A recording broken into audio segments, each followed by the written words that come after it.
नमस्कार, जय श्री कृष्ण। कैसे हैं आप सब? मेरे यूट्यूब चैनल धर्म समाधान में आप सभी लोगों का हार्दिक स्वागत है। आज हम आपको जितिया व्रत कथा सुनाने जा रहे हैं। सबसे पहले मेरी माताओं को, मेरी बहनों को जितिया व्रत की बहुत बहुत हार्दिक बधाइयाँ एवं शुभकामनाएं। भगवान लक्ष्मी नारायण की कृपा से आपकी संतान को दीर्घायु प्राप्त हो, आप सदैव सुखी रहें, संपन्न रहें, प्रतिपल उन्नति को, प्रगति को करते भी रहें। बोलिए जीमुत वाहन भगवान की जय। कथा इस प्रकार से है। एक विशाल पाकड़ के पेड़ पर एक चील रहती थी। उसी पेड़ के नीचे एक सियारन भी रहा करती थी। दोनों पक्की सहेलियां थीं। दोनों कुछ महिलाओं को देखती हैं कि वह जितिया का व्रत रखने का संकल्प ले रही हैं और भगवान जीमुत वाहन की पूजा कर रही हैं। तो चील और सियारन ने भी इस व्रत को रखने का संकल्प लिया। लेकिन जिस दिन दोनों ने व्रत रखा, राज्य में एक बड़े व्यापारी की मृत्यु हो जाती है। उसके बाद उसी स्थान पर उसका दाह संस्कार किया जाता है जहाँ पर चील और सियारन रहा करती थी। रात्रि होने पर सियारन को भूख लग गई और उसने हड्डियां और मांस खा लिया, जिसके कारण उसका व्रत टूट गया। पर चील ने संयम रखा और अपना व्रत पूर्ण किया और नियम व श्रद्धा के साथ उसने अगले दिन व्रत का पारण सूर्योदय के बाद किया। अगले जन्म में दोनों सहेलियां ब्राह्मण परिवार में जन्म लेती हैं। उनके पिता का नाम भास्कर था। चील बड़ी बहन बनी और सियारन छोटी बनी।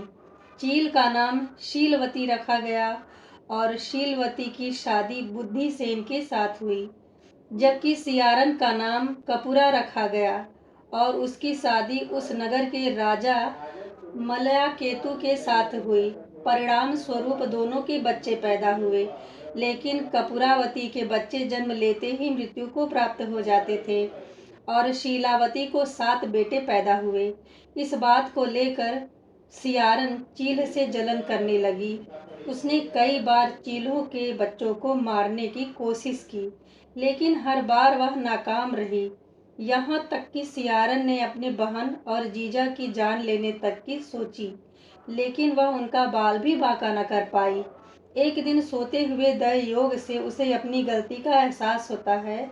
उसके बाद उसे अपनी बड़ी बहन से क्षमा मांगी और कहा, बहन, विधि विधान तथा नियम के अनुसार व्रत रखो।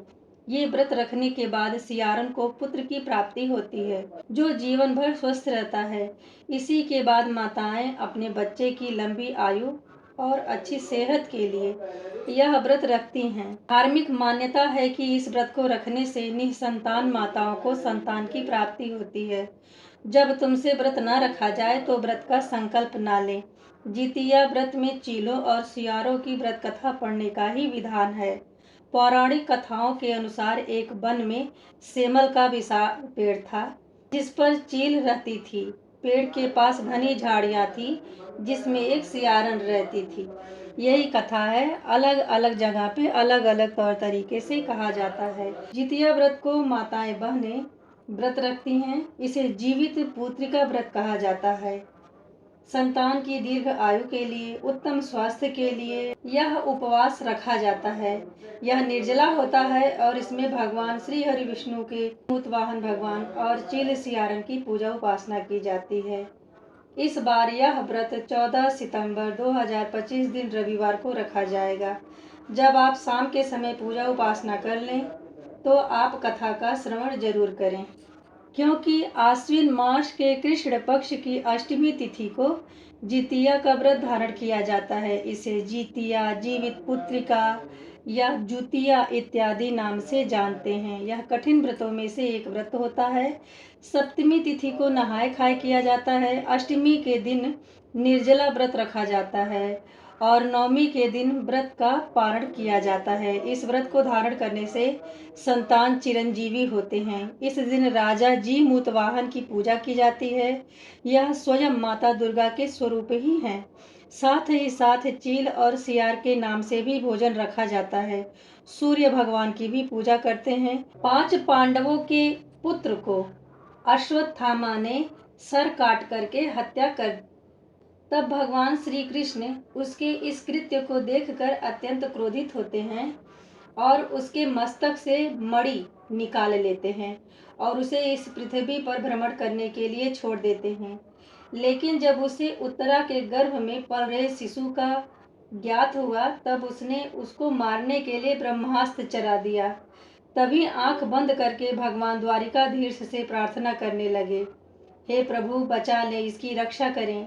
यह बाण मेरी तरफ आ रहा है, आप इससे मेरी रक्षा करें, मुझे गर्भ में बहुत अधिक कष्ट हो रहा है। तब भगवान श्री कृष्ण ने गर्भ में रक्षा की, उत्तरा के गर्भ को बचा लिया और भगवान श्री कृष्ण ने उत्तरा से कहा कि तुम जीवित पुत्र का व्रत रखो, संतान दीर्घ आयु होगी, चिरंजीवी होगी। उत्तरा ने भगवान श्री कृष्ण के आदेश का पालन किया और व्रत के नियमों का अपनाया। इस व्रत के कारण उत्तरा के गर्भ में परीक्षित सुरक्षित रहे, जो बाद में भारतवर्ष के विशाल राजा बने। बोलिए जीमूत वाहन भगवान की जय। अलग अलग जगह पे अलग अलग तौर तरीके से कहा जाता है। कथा श्रवण करने के बाद में आप प्रेम पूर्वक भगवान की धूप दीप के साथ आरती करें और पूजा में रही सही कमियों के लिए हाथ जोड़कर भगवान से क्षमा याचना करें और भगवान जीमूत वाहन से, भगवान श्री हरि विष्णु से संतान को उत्तम आयु प्रदान करने के लिए, घर में सुख समृद्धि बनाए रखने के लिए प्रार्थना करें। आज हमने आपको इस वीडियो में जीवित पुत्री का व्रत, जो प्राचीन है, सुनाने का प्रयत्न किया है। यदि इस वीडियो में दी गई जानकारी से, यदि इस कथा को सुनकर आप जरा सा लाभान्वित होते हैं तो कमेंट बॉक्स में जय श्री हरि विष्णु जरूर लिखें। मिलते हैं अगले वीडियो में ऐसी ही महत्वपूर्ण जानकारी के साथ। तब तक के लिए नमस्ते।